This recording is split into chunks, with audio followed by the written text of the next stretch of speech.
Hello everyone, I hope आप सभी अच्छे होंगे। आज के सेशन में हम न्यूट्रिशन इन एनिमल्स जो चैप्टर है वो कवर करेंगे। आज हमारा डे 3 है। बेसिकली हमने दो चैप्टर डे 1 और डे 2 में कंप्लीट कर लिया है। अगर आपने वो वीडियोस नहीं देखी है तो आप जाके अभी चेक कर सकते हैं। और अगर आपको हमारी वीडियोस अच्छी लगती हैं तो प्लीज़ सब्सक्राइब और शेयर कीजिए। और अगर आपको किसी सेशन से रिलेटेड पीडीएफ की नीड है तो आप हमें टेलीग्राम पे ज्वाइन कर सकते हैं। बेसिकली उन एरियाज़ पे ज़्यादा फोकस करते हैं जहाँ से सीटेट मोस्टली क्वेश्चंस पूछता है। आप देख सकते हैं हमारे नोट्स। अगर आपको अच्छे लगते हैं तो आप हमें टेलीग्राम पे ज्वाइन कीजिए। आइए हम स्टार्ट करते हैं। Nutrition in animals. We take in food through the mouth, digest and utilize it. आप हिंदी में भी इसे पढ़ सकते हैं। हम अपने मुख द्वारा भोजन का अंत ग्रहण करते हैं, इसे पचाते हैं तथा उसका उपयोग करते हैं। बेसिकली ये क्या होता है, आइए हम इसको समझते हैं। न्यूट्रिशन इन एनिमल्स में हम समझते हैं हम अपना फूड मुंह से लेते हैं, यानी कि we take food through the mouth, फिर उसे डाइजेस्ट करते हैं और उस अपने बॉडी के लिए इस्तेमाल करते हैं। Now types of heterotrophic nutrition. Basically यहाँ पर 3 टाइप्स हैं हेटरोट्रॉपिक न्यूट्रिशन के। First one saprotrophic nutrition and second one which is parasitic nutrition and third holozoic nutrition. First है सेप्रोट्रॉपिक न्यूट्रिशन, जिसमें क्या होता है dead plants, dead and decaying animals body, example east and mushroom. अगर हम types को देखें हेटरोट्रॉपिक न्यूट्रिशन के, तो पहला है सेप्रोट्रॉपिक न्यूट्रिशन। ये बेसिकली होता क्या है, इसमें डेड प्लांट्स या एनिमल्स के बॉडी को खाया जाता है। ये ऑर्गेनिजम्स डेड चीज़ों को डाइजेस्ट करके उनसे न्यूट्रिएंट्स लेते हैं। और एग्जाम्पल की बात करें तो ईस्ट और मशरूम। सेकंड है parasitic nutrition, feeds on another living organisms, example tapeworm like and lice. Parasitic nutrition क्या होता है, एक ऑर्गेनिजम्स दूसरे लिविंग ऑर्गेनिजम्स पर डिपेंड करता है। ये अपने होस्ट को डैमेज करके उससे न्यूट्रिएंट्स लेते हैं। एग्जाम्पल की बात करें तो टैपवर्म और लाइस, आप पिक्चर में भी देख सकते हैं। Now holozoic nutrition, injection organic food material, example human being और अमीबा। जो होलोजोइक न्यूट्रिशन होता है, इसमें ऑर्गेनिज्म सॉलिड फूड को अपने मुंह से कंज्यूम करते हैं, फिर उससे डाइजेस्ट करते हैं और न्यूट्रिएंट्स अपने बॉडी में ऑब्जॉर्व करते हैं। अगर एग्जाम्पल की बात करें तो ह्यूमन बीइंग्स एंड अमीबा, यानी कि हम लोग जो होते हैं, हम लोग होलोजोइक न्यूट्रिशन करते हैं एक तरह से। नाउ ये तीनों तरह की न्यूट्रिशन एनिमल्स में होती है, जो उनके फूड लेने और उसे अपने बॉडी में न्यूट्रिएंट्स ऑब्जॉर्व करने का एक तरीका होता है। The canal can be divided into various component. Number 1 buccal cavity, मुख गुहिका, फूड इंजेक्शन, अंत ग्रहण। फर्स्ट है टूथ, नंबर 1 ए मिल्क टूथ, यानी कि दूध के दांत, परमानेंट टीथ, स्थायी दांत। बेसिकली क्या होता है, बकल कैविटी क्या होता है, अगर हम इसको समझें, मुख गुहिका यानी कि हमारा माउथ, जहाँ से हम खाना खाते हैं, इसमें अलग अलग टाइप के दांत होते हैं जो खाना क्या करते हैं, खाना चबाने में हेल्प करते हैं। ओके, हाँ। पहला होता है इंसीजर। अगर हम पिक्चर में देखें कितने टाइप के टीथ हैं, तो यहाँ पर हम देख सकते हैं पहले इंसीजर। ये क्या होते हैं, ये आगे वाले दांत होते हैं जो खाना काटने में मदद करते हैं। और दूसरे होते हैं कैनीज, यानी कि कुत्ते के दांत, मतलब ये तेज़ और पॉइंटेड दांत होते हैं जो खाना फाड़ने में हेल्प करते हैं। नाउ टूथ की बात करें, जिसमें मिल्क टीथ होता है। दो तरह के होते हैं, यानी कि मिल्क टीथ और परमानेंट टीथ। जो मिल्क टीथ होता है, यानी कि दूध के दांत, ये हमारे पहले दांत होते हैं जो बचपन में आते हैं। बच्चे के पास टोटल 20 मिल्क टीथ होते हैं। मतलब इनका अगर हम देखें इनका पेयरिंग कैसे होता है, 2102 अपॉन में 2102 और मल्टीप्लाई विद 2 इक्वल्स टू 20। इसी तरीके से हर साइड पे 2 इंसीजर्स, एक कैनीज, 0 प्रीमोलर्स और 2 मोलर्स होते हैं। नाउ परमानेंट टीथ क्या होता है, स्थायी दांत में ये वो दांत होते हैं जो बड़े होने पर आते हैं और परमानेंट होते हैं। ये एक अडल्ट के पास 32 परमानेंट टीथ होते हैं। अगर हम देखें तो इसका पेयरिंग कैसे होता है, 2123 upon 2123 multiply with 2 equals to 32। So हर साइड पे 2 इंसीजर, एक कैनिन, 2 प्रीमोलर और 3 मोलर्स होते हैं। ओके, और ये दांत हमारे खाना खाने के तरीके में हेल्प करते हैं। नाउ टंग, जीभ, टेस्ट बर्ड, स्वाद कलिकाएँ। सो क्या होता है ये, सो बेसिकली जो टंग होता है यानी कि हमारी जीभ, टंग में टेस्ट बर्ड यानी कि स्वाद कलिकाएँ होते हैं जो हमारे माउथ में अलग अलग टेस्ट को फील करने में हेल्प करते हैं। जैसे कि यहाँ पर हम इसमें फ़ोटो में देख सकते हैं, पिक्चर में बिटर, सोर, सॉल्टी, स्वीट, ये सब है ना कि हमारे कौन से एरिया में हम फूड खाते हैं तो कौन से एरिया में कैसा टेस्ट आता है। सो जो सबसे पहले हम देख सकते हैं यहाँ पर, तो यहाँ पर कैसा है, स्वीट, मीठा टेस्ट जैसे चॉकलेट या शुगर का। देन हम देखते हैं कि यहाँ पर कैसा टेस्ट है, सॉल्टी, नमकीन टेस्ट जैसे चिप्स। नो सोर टेस्ट, तो इसमें क्या है, खट्टा टेस्ट आता है जैसे लेमन का। नहीं, लास्ट अगर हम देखें तो ये कैसा है, बिटर, खट्टा या कड़वा टेस्ट जैसे करेला। ओके, नो अगर हम क्या करें, टंग का काम क्या होता है, फूड को मिक्स करना और उसे सलाइवा के साथ मिलाना भी होता है। सो अगर हम देखें तो इसमें क्या है, सलाइवरी ग्लैंड सिक्रीट करता है सलाइवा।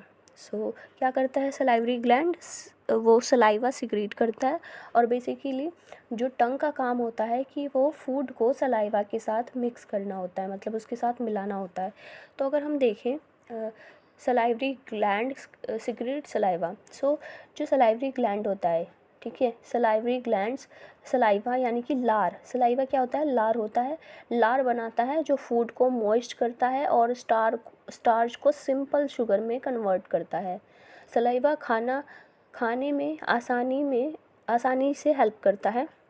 सो अगर हम देखें तो नो ईसोफेगस का क्या काम होता है, हमने अभी पढ़ा था, कन्वर्ट स्टार्च सिंपल शुगर। जो सलाइवा क्या करता है, ये एक तरह से ये भी करता है कि कन्वर्ट करता है स्टार्च को सिंपल शुगर में कन्वर्ट करता है। नाउ ईसोफेगस क्या करता है, फूड पाइप, भोजन नली, ग्रसिका, पेरिस्टालसिस। सो बेसिकली क्या होता है, ईसोफेगस यानी कि फूड पाइप, भोजन नली जिसको हम कहते हैं। ईसोफेगस एक ट्यूब है जो फूड को माउथ से स्टमक तक ले जाती है। ये प्रोसेस पेरिस्टालसिस के थ्रू होता है। इसका मतलब है कि मसल्स फूड पाइप के वॉल से कॉन्ट्रैक्ट करते हैं और फूड को नीचे की तरफ पुश करते हैं। ये बेसिक प्रोसेस है जो फूड को माउथ से स्टमक तक मूव करने में हेल्प करता है। नाउ न्यूट्रिशन इन एनिमल्स, अगर हम इसे समझें तो सबसे पहले क्या है, अगर हम इसको देखें तो सबसे पहले हमें माउथ दिखता है। आप पिक्चर में देखिए तो माउथ में क्या होता है, जब हम खाना खाते हैं सबसे पहले वो माउथ में जाता है जहाँ टीथ से खाना तोड़ा जाता है और टंग की हेल्प से इसे मिक्स होता है सलाइवा के साथ। फिर क्या होता है उसमें, फिर वो सलाइवा के साथ मिक्स होता है। नाउ सेकंड पॉइंट हम समझ सकते हैं कि क्या होता है फिर उस फूड का, सलाइवरी ग्लैंड्स, ये ग्लैंड्स माउथ में होते हैं जो सलाइवा बनाते हैं, यानी कि सलाइवा से खाना सॉफ्ट होता है और डाइजेशन में हेल्प मिलती है। अगर हम देखें अब क्या है, ईसोफेगस। सो बेसिकली ईसोफेगस क्या होता है, ये एक ट्यूब होता है जो माउथ से स्टमक तक खाना ले जाता है। जब हम खाना खाते हैं, ईसोफेगस के साथ मसल्स उसे स्टमक तक पुश करते हैं। नाउ लिवर का वर्क क्या होता है? लिवर एक इम्पोर्टेंट ऑर्गन है जो बाइल प्रोड्यूस करता है। बाइल्स क्या करते हैं? बाइल फैट्स को ब्रेक करने में हेल्प करते हैं। नाउ स्टमक का फंक्शन क्या होता है? स्टमक, यहाँ पर खाना और बाइल मिक्स होता है। स्टमक में एसिड्स और एंजाइम्स होते हैं जो खाना को डाइजेस्ट करते हैं। नाउ हम फंक्शन ऑफ गॉल ब्लैडर की बारे में डिस्कस करें। सो गॉल ब्लैडर क्या होता है? ये लीवर के नीचे होता है और बाइल स्टोर करता है। जब खाना डाइजेस्टिव सिस्टम में जाता है, gall bladder bile juice release करता है। Now pancreas. सो पैनक्रियाज का वर्क क्या है? ये ऑर्गन डाइजेशन में हेल्प करता है। ये डाइजेस्टिव एंजाइम्स और इंसुलिन रिलीज़ करता है जो फूड को ब्रेक करने में मदद करते हैं। नाउ स्मॉल इंटेस्टाइन ये डाइजेस्टिव सिस्टम का मेन पार्ट होता है। यहाँ मैक्सिमम डाइजेशन होता है और न्यूट्रिएंट्स ब्लड में अब्सॉर्ब होते हैं। नाउ अब हम देखें large intestine. So basically large intestine क्या होता है? ये होते हैं लार्ज इंटेस्टाइन। सो इसमें क्या होता है? ये स्मॉल इंटेस्टाइन से बाकी का डाइजेस्टेड फूड ले आता है। यहाँ वाटर और सॉल्ट अब्सॉर्ब होते हैं। नाउ अपेंडिक्स क्या होता है? ये एक स्मॉल पूंछ है जो लार्ज इंटेस्टाइन के स्टार्ट में होता है। इसका एग्जैक्ट फंक्शन अभी तक क्लियर नहीं है, पर शायद इम्यून सिस्टम में हेल्प करता है। अगर हम अब बात करें रेक्टम की, तो बेसिकली रेक्टम क्या करता है? रेक्टम का काम होता है, ये लास्ट पार्ट होता है डाइजेस्टिव सिस्टम का जो वेस्ट मटेरियल को स्टोर करता है। Now NS. जब वेस्ट मटेरियल रेडी होता है निकालने के लिए, वो एनएस के थ्रू बॉडी से बाहर निकलता है। आई होप ये सभी टॉपिक्स आपको क्लियर हो गए होंगे। न्यूट्रिशन इन एनिमल्स में जो ये डायग्राम दिया गया है, हमने एक एक के बारे में डिस्कस किया कि किसके क्या क्या फंक्शंस हैं। Now third which is stomach. J shaped gastric juices, HCl, pepsin, mucus. HCl germs kills acidic medium for action of pepsin. So basically अगर हम पढ़ें कि जो स्टमक होता है वो कैसा होता है? स्टमक जो हमारा होता है वो जे शेप का होता है। इसमें हम देख सकते हैं कि नोट्स में मेंशन है, आप पढ़ सकते हैं। नाउ शेप देखें स्टमक की कैसी होती है। अभी मैंने बताया जो स्टमक की शेप होती है वो जे शेप्ड होती है। और अगर हम गैस्ट्रिक जूसेस की बात करें, स्टमक में डाइजेस्टिव जूसेस बनते हैं जो खाना पचाने में हेल्प करते हैं।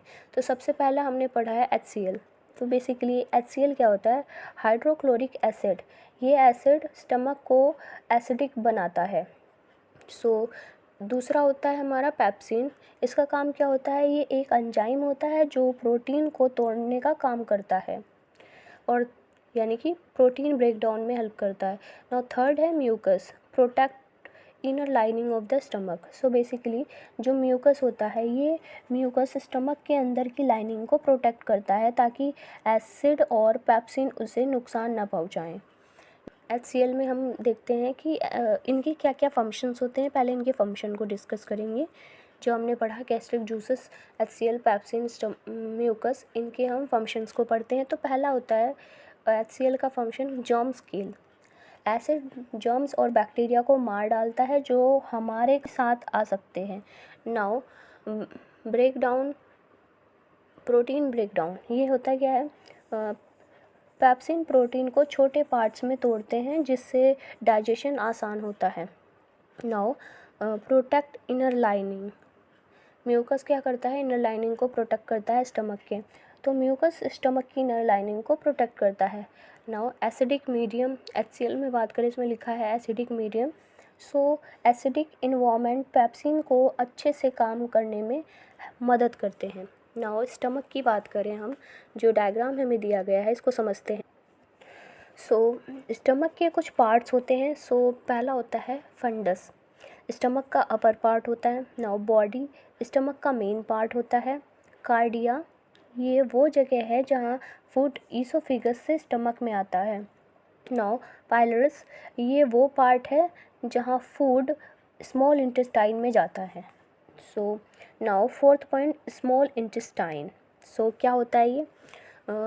7.5 metre long, it receives secretion from the liver and the pancreas. So क्या होता है ये? स्मॉल इंटेस्टाइन, इसकी लेंथ होती है, ये 7.5 मीटर लंबा होता है।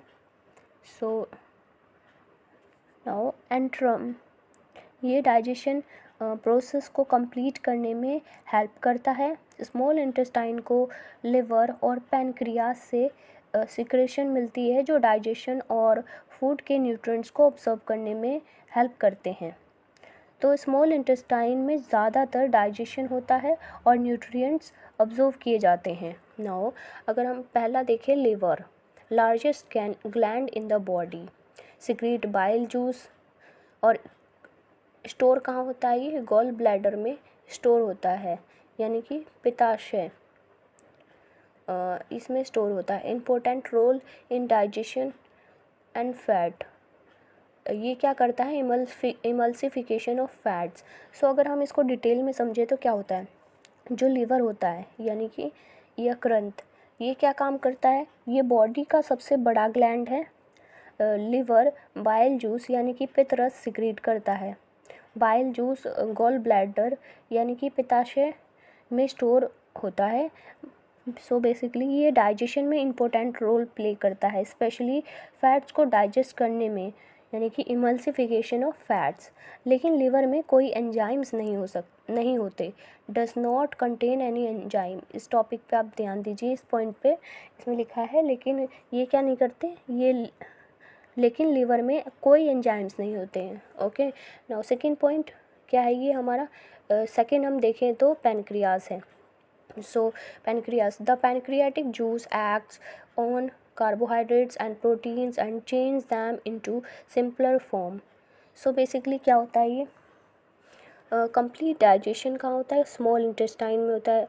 Carbohydrates, protein, fats. So basically carbohydrates क्या करता है? Simple sugar, carbohydrate simple sugar glucose में कन्वर्ट करता है। और प्रोटीन क्या करता है? अमीनो एसिड्स में कन्वर्ट हो जाता है। Fats fatty acid and glycerol में कन्वर्ट होता है।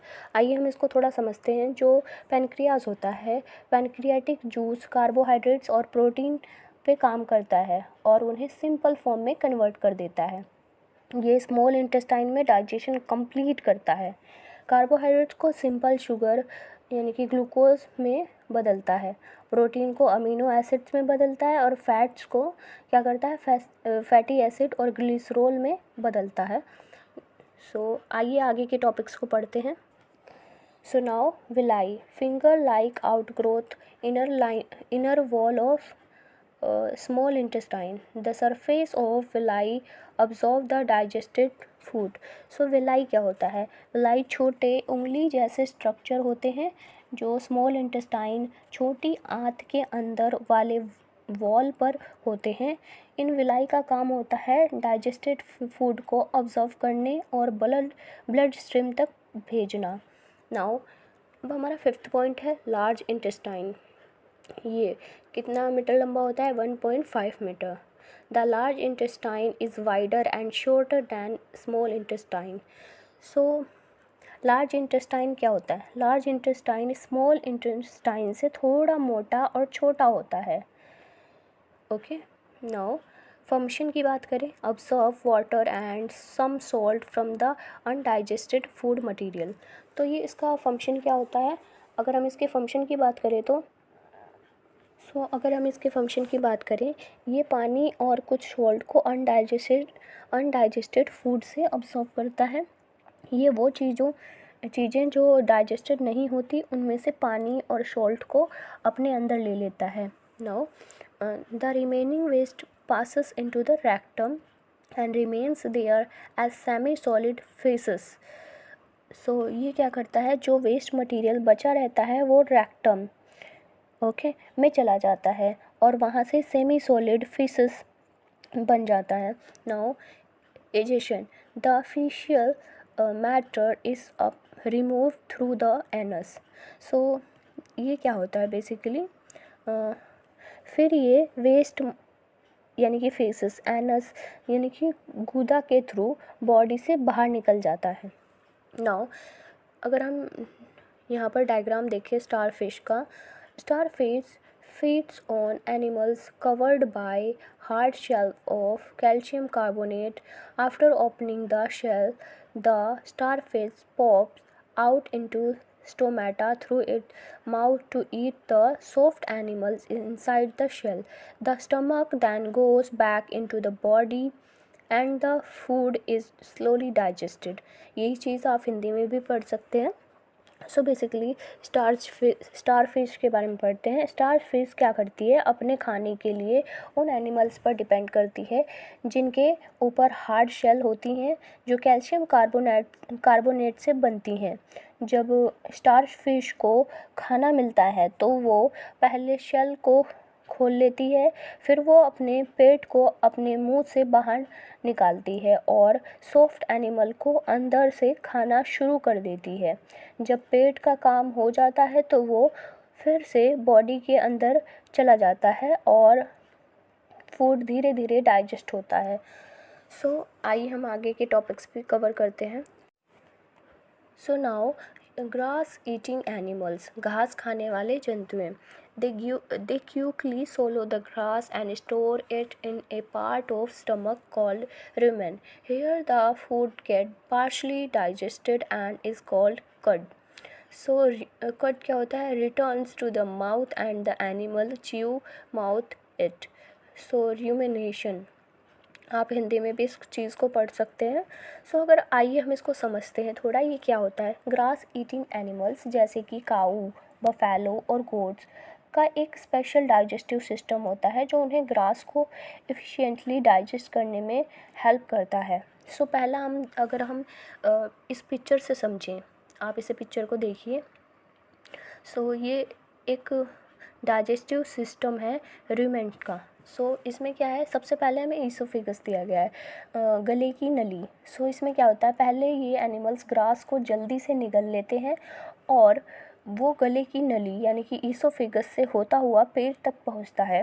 सो नाउ रूमेन, आप देख सकते हैं यहाँ पर क्या है, रूमेन है। तो इसका क्या काम होता है, ये निकली हुई जो ग्रास है यानी कि जो हमने निगल लिया है, मतलब सॉरी हमने नहीं, सो इस रूमेंट ने जो ग्रास है वो पेट में निगल लिया है।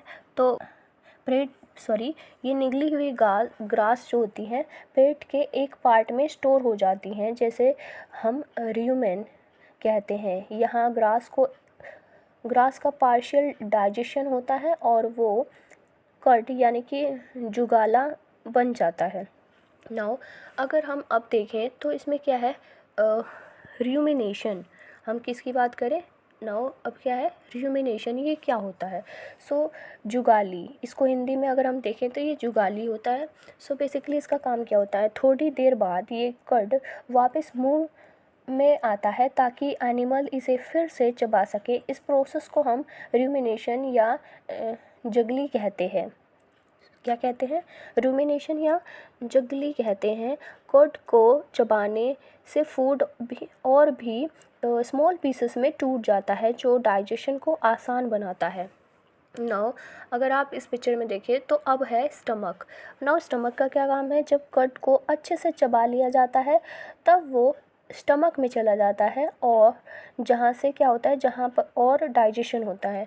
नाउ देखिए हम स्मॉल इंटेस्टाइन, अब क्या है स्मॉल इंटेस्टाइन, इसका काम क्या होता है, छोटी आंत। फिर partially digested food small intestine में चला जाता है जहाँ से न्यूट्रिएंट्स अब्सॉर्ब होते हैं।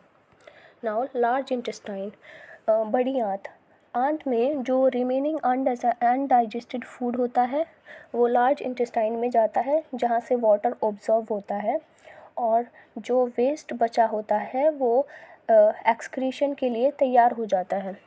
ये पूरा सिस्टम ग्रास ईटिंग एनिमल्स को टॉप प्लांट से मैक्सिमम न्यूट्रिएंट्स निकालने में मदद करते हैं। आई होप ये पॉइंट्स आपको क्लियर होंगे। आइए हम आगे बढ़ते हैं। Note: the grass is rich in cellulose, a type of human can't digest it. In ruminants, bacteria present, sorry यहाँ पे टाइपिंग मिस्टेक हो चुकी है, आप इसे बैक्टीरिया पढ़ सकते हैं। Bacteria present help in digestion of cellulose. So basically ये क्या होता है, अगर हम देखें तो सबसे पहले जो ग्रास होता है, ठीक है, इसके अंदर क्या होते हैं, सेल्यूलोज होता है। चलो आइए हम सेकंड भी पॉइंट पढ़ लेते हैं, फिर इसको एक्सप्लेन करेंगे। So note: animals like horse, rabbit, etc. have a large sac-like structure called cecum between esophagus and small intestine. So cecum क्या करता है, ये cellulose of food digestion here by the action of bacteria। यही चीज़ आप हिंदी में भी पढ़ सकते हैं, यहाँ पे मेंशन है नोट्स में। चलो आइए हम इसको समझते हैं कि ये होते क्या हैं। ग्रास में सेल्यूलोज होता है, जो एक ऐसा सब्सटेंस है जो ह्यूमंस के लिए डाइजेस्ट करना मुश्किल होता है, लेकिन कुछ एनिमल्स जैसे रूमिनेंट्स जैसे कि गाय, बकरी एट्सेट्रा में एक स्पेशल बैक्टीरिया होता है जो उन्हें सेल्यूलोज डाइजेस्ट करने में मदद करता है। ये बैक्टीरिया उनके रूमेन, यहाँ पर हमने पढ़ा था रूमेन एक पार्ट में होता है जो उन्हें सेल्यूलोज डाइजेस्ट करने में मदद करता है। ये बैक्टीरिया उनके रूमेन यानी कि एक पार्ट ऑफ देयर स्टमक में रहता है और सेल्यूलोज को तोड़ने का काम करता है। नाउ सेकंड नोट में हम पढ़ते हैं कि कुछ एनिमल्स जैसे घोड़ा और खरगोश, उनकी बॉडी में एक बड़े सैक जैसा स्ट्रक्चर होता है जो सीकम कहलाता है। क्या कहलाता है, वो सीकम कहलाता है। ये सीकम ईसोफिगस यानी कि जो खाना पेट में ले जाता है और स्मॉल इंटेस्टाइन के बीच होता है, यानी कि ये कहाँ होता है, ईसोफिगस और स्मॉल इंटेस्टाइन के बीच में होता है। यहाँ भी कुछ बैक्टीरिया होते हैं जो सेल्यूलोज का डाइजेशन करते हैं, जिससे ये एनिमल्स ग्रास को अच्छे से डाइजेस्ट कर पाते हैं। सो आइए हम आगे के टॉपिक्स पढ़ते हैं। अमीबा, ये इस चैप्टर का लास्ट पॉइंट है। सो आइए डिस्कस करते हैं। Amoeba single cell organism found in pond water, finger like projection. So finger like projection किसका होता है, स्यूडोपोडिया। स्यूडोपोडिया को हम फॉल्स फीट भी बोलते हैं। इसका काम होता है movement and capture of food. So basically आइए हम इसे थोड़ा डिटेल में समझते हैं। सो अमीबा एक सिंगल सेल ऑर्गेनिजम्स होता है जो अक्सर पॉन्ड वाटर में पाया जाता है। इसका एक न्यूक्लियस होता है और ये अपने स्यूडोपोडिया यानी कि फॉल्स फीट के थ्रू मूवमेंट करता है, यानी कि ये इसका जो मूवमेंट होता है वो कैसे होता है, फॉल्स फीट के थ्रू होता है और फूड कैप्चर करता है। जब अमीबा को फूड चाहिए होता है तो ये अपने स्यूडोपोडिया जो कि फिंगर लाइक प्रोजेक्शन होते हैं का यूज़ करके फूड पार्टिकल्स को अपने बॉडी के अंदर खींच लेता है। ये फूड पार्टिकल्स एक फूड वैक्यूल में चले जाते हैं जहाँ पे डाइजेशन होता है। सो अमीबा अपने वेस्ट मटेरियल भी क्या करता है, इंजेस्टेड फूड के रूप में बाहर निकालता है। इसका मूवमेंट और फूड कैप्चर का प्रोसेस स्यूडोपोडिया की मदद से होता है, जो उसके फूड कैप्चर करने और अपनी पोजीशन बदलने में हेल्प करते हैं। आप डायग्राम्स भी देख सकते हैं, हमने डायग्राम वाले जितने पॉइंट्स हैं वो पढ़ लिए हैं। आई होप अगर फिर भी आपको कोई डाउट है तो आप हमें कमेंट कीजिए। आई होप आपको ये सेशन अच्छा लगा होगा।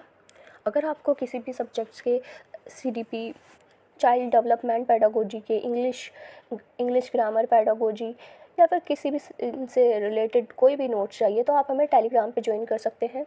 आपको पेड नोट्स अवेलेबल होंगे। So thank you everyone.